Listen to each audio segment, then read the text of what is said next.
Takeru Sagawa sizing up the Superlek rematch. Marat Grigorian calling for Mohammad Siasarani and Yuki Yoza calling for pound rankings. This is the One Championship news show, and it's coming up next on Fighting with Friends.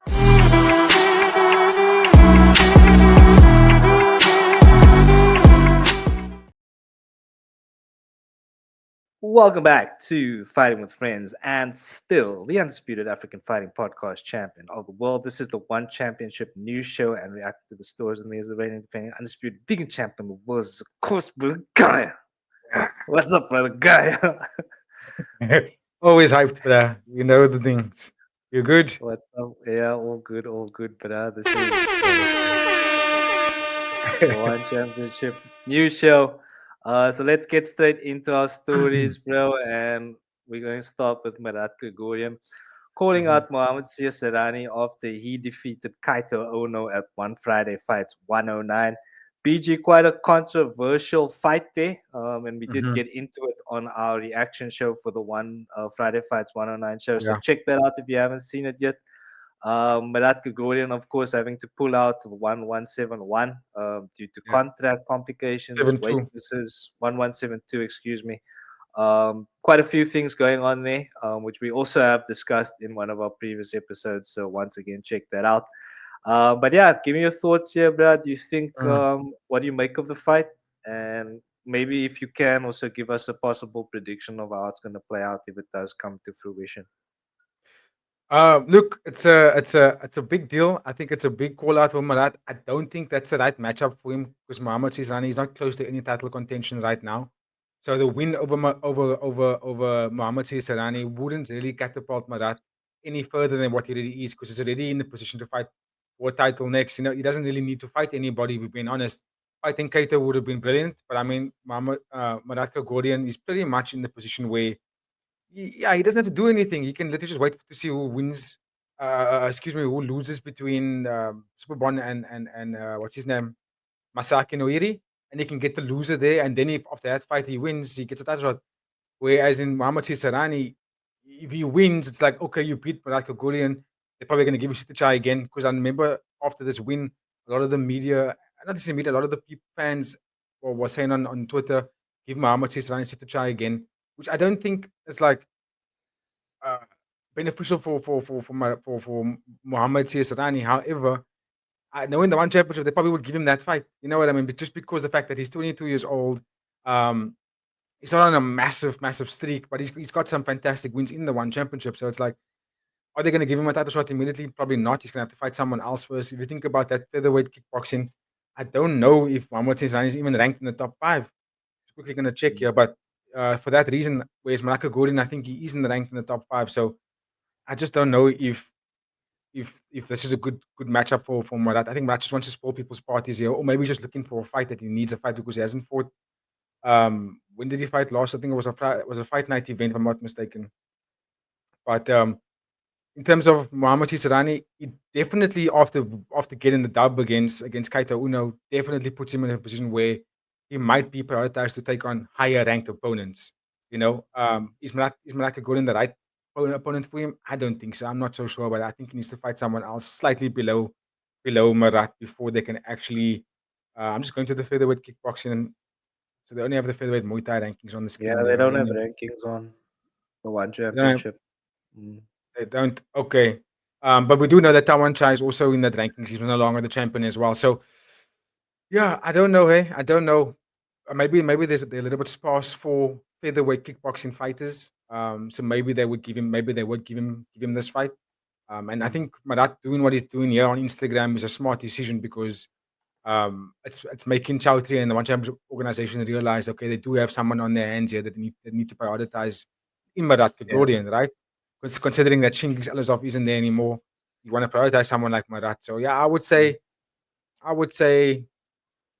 especially because now you beat Kaito, and also coming back to that as well, Kaito's coaches were saying that they didn't expect Muhammad to actually go into Southpaw, and I saw him going into Southpaw because of the leg kicks that was getting chewed up, and Mm. they were saying that the Southpaw kind of threw Kaito off his game. He didn't know how to actually get around it, which is kind of weird.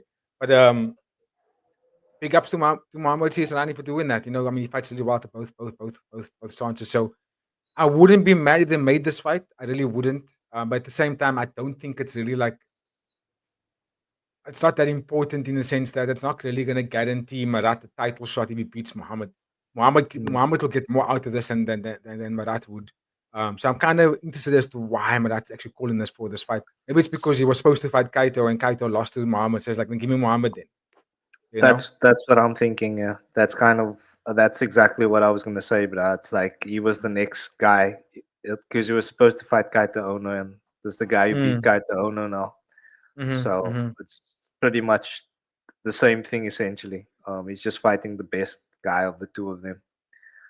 So Makes yeah, sense. I mean Makes sense. that's the only that's kind of the logic that or the perspective I'm seeing it from. Mm, And yeah, I mean again, it doesn't really catapult him into a title fight, but yeah, you never know. But I mean, Siasarani has beat Kaito Ono now, so maybe the one yeah. championship looking at him differently. But we never know. We might see him on the next pay per view card.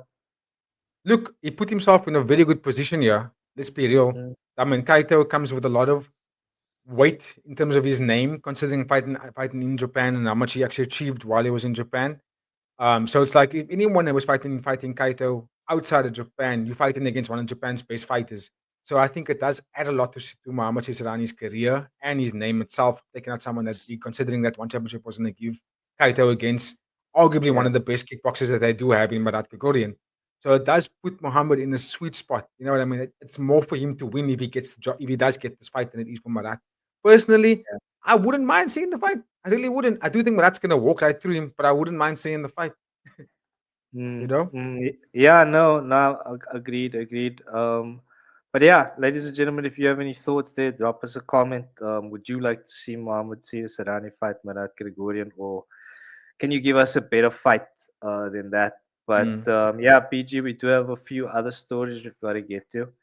So I'm going to skate over now and we'll go to one of our favorite fighters here at Fighting with Friends, Japanese royalty, is Takeru Sagawa. Calling for a Superlek rematch. That fight, of course, took place now a couple of years ago. Fantastic fight, Yeah. and yeah, just wouldn't mind seeing it again. But let's get into what he said here. So this is Takeru saying he won the belt in a higher weight class. So I thought he'd move up, but I heard he plans to compete in both divisions. So if he comes down to flyweight, I might take him on. As for Mm. Superlek and bantamweight, I'll leave that to Yuki Yoza. So BG, what do you make Mhm. of our guy Takeru here and his comments in the media? Do you think this fight is on his path, or do you think there's something else Mm. should happen instead? I don't know if the fight would be on his path. I think the reason why he's directed his energy towards Superlek is because I think the one championship is going to have Rod Tang take on Nong O for the vacant flyweight Muay Thai title.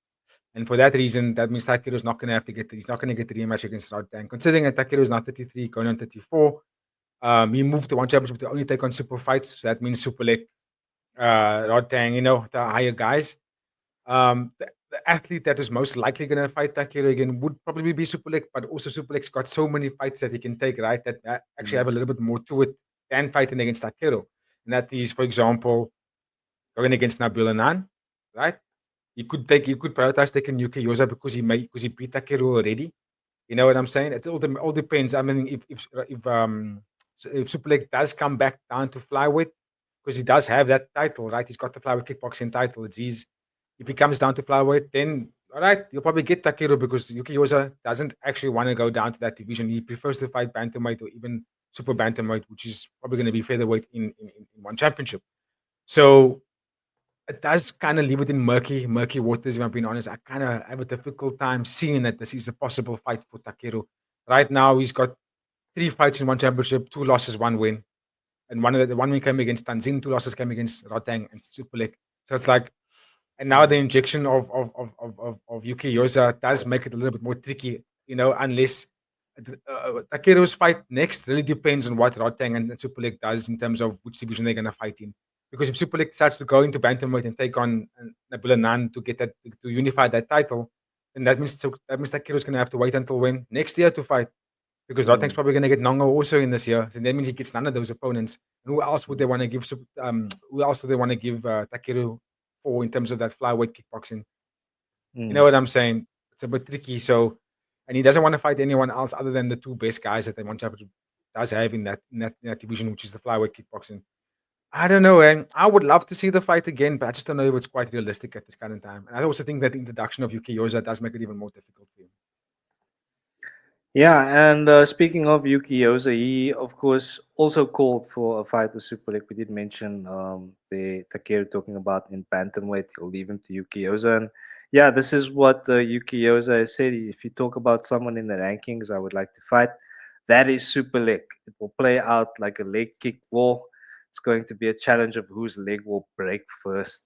Damn, bruh. Shots fired. So yeah, I said this guy could be the potential new kicking machine on the block, You did but so. Yuki Oza. So yeah, would be very excited to see this one, BG. What are your thoughts Mm. on this one? Again, I would be more intrigued to watch this fight. I mean, I love Takeru. I think he's fascinating. I still think he's got something in there. I do believe that if he comes fresh, clean, with no injuries, he puts on a stellar performance against someone like Roteng and Superlek. I really do believe that. But Superlek's 28, Yokiosa's 27. Both of them are literally touched. They're entering that prime state. You know that 27 to 33 is like your prime state for a fighter. So I would say if there's a time to put these guys up against each other, the time is within this next couple of years. And this fight seems a lot more realistic than Takeru's one. Just because I think if I was in Super Leg's mind, I would say, give me Yukiosa. I beat Takeru already. I beat Mm, that legendary. We can fight again. Let me first clean out your team, and then we can restart the round robin again. I'll give you mm, guys another opportunity to take me on again. But let me first take on your golden boy. He's firing shots here. He came into the one championship calling out Agony, calling out Superlek, taking titles in 2025. All right, let's see what you got. Give me your best mm, guy. mm. You know what I I'm saying? like it. I'm I sure like it. I would do that. I like his attitude. I like that he's trying to shake things up a little bit in the one championship. Because again, Mm, we are a bit short of kind of these personalities in the yes. media who make it fun for like the more casual fans to watch. So I'm all here for it, but I love his character and his personality, Yukioza, and I'm hoping that he Mm, can shake mm, things up a bit in one championship. yeah. And yeah, speaking of his character, he's also calling for a pound for pound ranking. Beyond Kick put me on pound for pound rankings, please. Yeah. So I can only assume that he's joking about this. But yeah, who knows? He might I not don't be think too so. far away, depending on what happens in his next fight and who he fights. Yes. But yeah, what do you make of this one, BG? I like it, dude. I agree with you. I think it's a beautiful sort of injection into the organization that we have these kind of characters. There's not many of them that are like this. It's just like demanding things and calling out stuff and just throwing shade at everybody. And he's Mm, doing it in such a way that is coming off less prickish. You know what I mean? He's yeah, saying things that kind of make him like a prick now, but it doesn't land like that. It's almost like he's just gently saying, "I want to be the best guy here. You know, give yeah, me super leg." Instead of being like, yeah. "Oh, take everybody out, I kill everybody." He's not doing that. He's just like, "Give me your best guy. I'm happy to be here now. Give me your best guy," kind of thing. And in terms of who he fights next, I saw that they did put out a picture of, Yukiosa and then list some names who we should fight next. I said it with Tetsuya on Twitter. I was saying give Yuki Yoza either Wei Rui or Petanong just because Mm, they're in the pound for pound rankings. Firstly, they're in the top five of the bantamweight Muay Thai bantamweight kickboxing division. Wei Rui just fought for the title and lost convincingly lost against Jonathan Nagari. So I would mm, think that Yuki Yoza needs to fight one of the two. He already yeah. sparred with Petanong in the past. They were from the same gym at one point. So I think that would be an interesting matchup. But I personally feel like Wei Rui would actually be a little bit better because he's slightly younger. And Petang's 40 years old. So I think that Mm, giving Yuki Yoza Wei Rui, and if he beats Wei Rui, Agadi is your guy. Take on Agadi, but you beat Agadi, then you're a champion, and then you call out someone like Superlek, champion versus champion matchup. But he has there to we get go. through either Wei Rui or he has to get through Petanong first. There you go, ladies and gentlemen. I like that very much, BG. I think that was fantastically laid out, and I do agree with every step there. I like the way Rui fight because if you don't Yes. beat Wei Rui, you're not going to be a champion. And There yeah, we if you go. beat Wei Rui, then you earned your shot, basically. I mean, he fought Usmanov, bro, who was like not the most well-known guy, but a super game opponent, and Super game. to uh, Usmanov beats a lot of guys like fighting like that. You know what I mean? He beats a lot of guys fighting the way he fought on Friday. So I think Yeah. that's something that we shouldn't overlook in terms of Yukio's performance. Like we always talk about, like, True. yeah, you can knock someone out in the first round, but it's also about Mm, coming up against the high level, going into deep waters, and still coming out with a victory. You know what I'm saying? very true. Very true. I agree with that, bro. So yeah, I really like the way you laid that out, BG. But if you have any thoughts on that, ladies and gentlemen, let us know. And yeah, all this talk about Superlek, and we finally have some word on when you'll be ready to fight. As you can see, Superlek will be ready to fight in 2 months. So yeah, who's it gonna be Sure. is the big question here. Who's your money on, BG? If you were a betting man, who would you say Superlek fights? Well, it kind of depends on which division he's cutting down to, right? And this announcement is just saying that he's coming back. He's basically he's back in training now. He's fully healed up and he's going to be training now. Give me 2 months and my body will be ready to go to be back. So now the question is, that's what his statement was. Now the question is, okay, within 2 months, which weight are you going to be at in terms of fight ready? Are you going to be bantamweight or are you going to be flyweight? And that will kind of for me determine which opponent he's going to get. Me personally, in terms of who he should be fighting next when he comes back, is no other than Nabil Anan. That's the rightful opponent. Nabil deserves it. You lost your title that you should have gotten on the scale. You guys still went through for the fight. You were injured in that fight. You look a shadow version of yourself. Come back and take that fight. Let's correct that fight. You know what I mean? Whether you win or lose to Nabil, go fight him healthy and then unify that title. If you lose, it's fine. You still got a flyweight title that you can defend against a whole bunch of Japanese guys that want to take you on. I just noticed now that even you, who also fought on the 172 card, is ranked number 4 in the flyweight kickboxing division. So, I mean, there's a couple of guys lined up to want to take Superlek on in the flyweight division, right? When it's the Mhm. bantamweight, there's a lot of guys there that Nabil hasn't fought yet. There's a lot of guys in Nabil can go and fight. Where Superlek is like you beat Superlek, you know what I mean? I just personally feel like the way forward for one championship to correct these two divisions and to correct the fights is give Superlek Nabil first, and then whether he wins, there he wins quiet, and he stays bantamweight, and he can take on Yuki Yoza if he wants to after that. But if he loses, he still has the flyweight title that he can go down to and take on a whole list of guys that he hasn't fought yet, other than Takedo, Mm. obviously. So yeah, it all comes down to we'll probably find out in a couple of weeks' time. We know which division he's going to be, which division he's going to come back for. And I just think that it'll be wrong on the one championship if they don't give him Nabil as his return fight. Mm. Mm. Nicely done, BG. And yeah, ladies and gentlemen, let us know in the comments your thoughts. Who would you like to see Superlek fight next? Don't forget to like the video and please subscribe to Fighting with Friends. But yeah, So, anyway, we got some what do you big think? news. But yeah, honestly, unpopular opinion. Um, but I think I really like the Agadi rematch, bro. Oh, I I want to forgot see they him even fight fought each Jonathan other. Agati. Yeah, and that was because that was Oh, over in 49 seconds, bro. So yes. I wouldn't Oh mind my seeing that soul. run back maybe for let it go longer than 49 seconds. You know what I'm That saying? was bantamweight. That was bantamweight Muay Thai, right? Yeah. I think so. Yeah. Yes, So it was I, small I wouldn't gloves. I wouldn't be mad at that. Also, Jonathan Agati very impressive against Wei Rui recently. So Yeah, yeah. wouldn't mind seeing that to be honest. I didn't even think Um, about that. That would be a mad fight. And now you yeah, I see, mean, look how many look at opponents all the that Super League options. can get. Yeah, it's insane. He's got so many guys that he can fight, and all of them want a Yeah, piece of him. All these the guys want a man piece of is him. hot property at the moment. So yeah, ladies and gentlemen, let us know your thoughts on that. But yeah, we got some big fight news for One Friday Fights 114. Hmm. We'll start out here, and yeah, it's Felipe Lobo getting thrown against Kulabdam, the Ooh. left meteorite, your boy, brother guy, Kulabdam. Yes, So yeah, sir. this is a step up in caliber here for the left meteorite. Um, is he ready? And how do you think he's gonna do here, bro? Yeah, I think he's quite ready. I honestly think he's ready. Nicolas Dam is in that prime position now, and I think Lobo is the perfect opponent for him. I think it's the rightful opponent for him, considering the way he's going up. You know what I'm saying? So I am super hyped for it, and I'd love to see.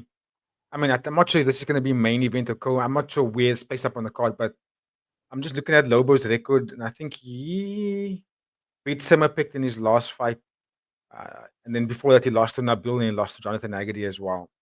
Yeah. So he beat Simmerpick twice. He lost to Nong O.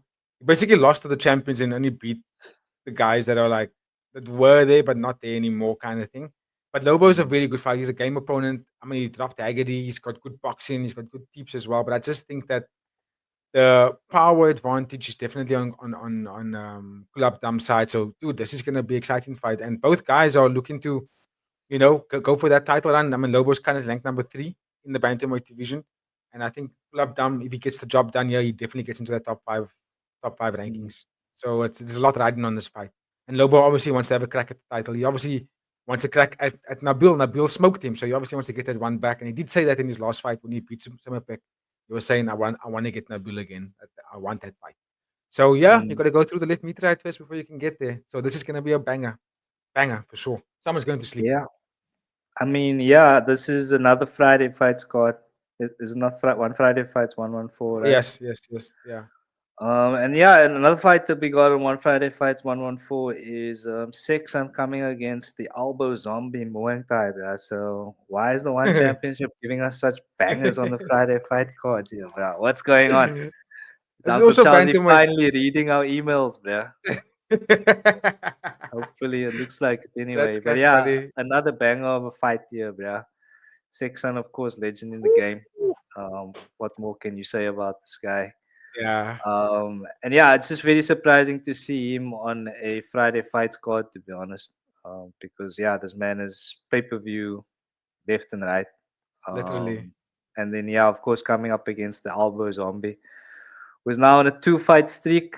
Looking good in his last fight against Mm, Ibrahim Abdul Medzinov, mhm. where he won by third round TKO. So yeah, BG, give us your thoughts on this one. Who do you love here? Ooh, I think this is gonna be a bloodbath. This fight's gonna be it's just gonna be violence personified, honestly. Because both guys are like that. And the thing about Sexan and Albo Zombie, I think they're the similar breed of Muay Thai fighters or similar type. Forgot what they call it, but I heard them break it down on one championship. What kind of Muay Thai fighters you get is the ones that prioritize the clinch is the one that prioritizes fighting out on the outside and that utilize tips, and the one that's prioritizing the boxing combinations. And if I'm not mistaken, Elbow Zombie and Muay Thai, excuse me, and Sexan both prioritize the clinch, which means they want to elbow. The elbow is their game, right? They want to fight very close. And if you put two guys like this, it's going to be a car crash of hell, and that's why I say it's going to be a bloodbath. It's going to be at catch weight, which is what sucks, but I definitely expect this one to light up the stage, and it's going to be one for the books. And if I must give an early pick, probably go with Muay Thai, Elbow Zombie. All right, there you go, ladies and gentlemen. Another fire call, another firefight on the One Friday Fights 114 card. And yeah, we've got another fight announcement that we're going to talk about. This is Chot Payak Woo! um, being thrown against the Ondash brother. Which Ondash brother is this? Ramadan. Ramadan Ondash. So yeah, Mm. give us your thoughts here. You seem very excited about this one, BG. What can you tell us Yeah, I about think this? I'm excited because I feel like they should have given Chat Payak a contract a long time ago. The dude's on a 7 fight win streak. All fights coming in stoppages. I think one was two was in unanimous decision. The last one was against Kong Chai, who also was very close to a contract fight until he lost against Ramadan and Dash. Um, I this is definitely going to be a contacted fight, right? You can clearly see with the matchup. This is they're prioritizing these guys for $100,000 contract, and who I think is going to win. Uh, I'm excited because of the style. I'm excited because of how both fighters fight. Ramadan and Dash is one of the under 20 prospects that's coming out of one championship that everyone is hyped on. Like they're high on this kid, right? And if you look at his style, I'm sure you remember that last fight against Kong Chai. He's just left to go after left to go after. He's just banging, going nuts. Even though I thought he lost the fight against Kong Chai, he still put on a bit of a show in that first round. But Chat Payak, dude, it's all there for you to go and see on YouTube. You can go watch this man's fights in the one championship. You will see why he's talk of the town. And I think early prediction. I think he's going to beat Ramadan on Dash. I think he's the most skillful fighter. He's slightly taller. He's aggressive. He's got a really good southpaw stance. So I just think that he can go in there and put the lesson on this kid. But he has to be careful because Ramadan Dash is he's powerful. He's got a heavy haymaker on him, but he only has that haymaker and speed. There's no like, he doesn't jab you up and then set up a tip and then do a fake pump fake and then pulls you out of a position and then throws something. He just lets his hands go. Ultimately, a lot like what's his name that just fought last week, Alessio Malatesta. Mm. Similar makeup, very similar makeup in how they fight. And I think Jack Back's just going to be too skillful for him. But yo, this is going to be a massive of a fight, which just Is tells this us one? now that. Excuse me. Sorry, is this one also on Friday Fights 114? Yeah, Okay, yeah. sick. So it's going Nice. to be a crazy card. That's what I was about to say now. It's just 3 fights so far has been announced for that fight card and 3 crazy fights. So can't wait for 114. Might even do a live for that one as well. Hype. Chowdhury, Uncle Chowdhury reading our emails finally. Give thanks. Give thanks. But all right, PG, that wraps up our final story of the evening. Mhm. Do you want to give us some final thoughts there before we wrap up for the evening, sir? No, just a big thanks to everybody that's been tuning into our live, and also shout out to the likes of Nick Atkin, Tetsuya, and the guys just dropping us the information about Popping Off One Championship on the daily. And yeah, just looking forward to keep doing this with the boys and getting to the next level. One Championship 2026, here we come. There we go. There we go. I know you're reading our emails now, Charlie. So you could be listening, or so you never know. But yeah, ladies and gentlemen, thank you so much for watching. If you have made it this far, thank you once again. Please don't forget to like, I share, watch your subscribe. podcast every Watch the fucking podcast every day. day. Joe Rogan. From myself, brother Gaia, brother Babu, Jedi Knight, all of us here at Fighting with Friends. Thank you so much once again. If you haven't done so yet, please subscribe. We'll see you later on in the week, ladies and gentlemen. Have a great one, and we are adios.